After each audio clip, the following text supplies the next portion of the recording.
जय माता दी, जय माँ बावे आली, जय माता दी, जय माँ बावे आली। अज 12 मंगल तरीक 2/2026 का बरा आए दे हे अस माँ बावे आली दे दरबार। सोचा कि ना अज दोस्तें भ्राएं देवियें सज्जनें गी माँ बावे आली दे दरबार दा दस्सी सकचै नज़ारा इत्थुआं दा। किन्ने भगत अज मते कोला मता ज़्यादा रश हा माँ बावे आली दे दरबार।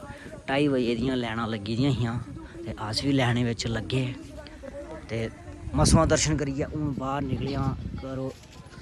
एह् माँ बावे आली दा दरबार, मेरी जग जननी दा दरबार, माँ चंडी काली दा दरबार, माँ बावे आली दा दरबार। एह् तुस दिक्खी सकदे किन्ना शैल नज़ारा इत्थुआं दा। बडवैरे दा व्यू ऐ।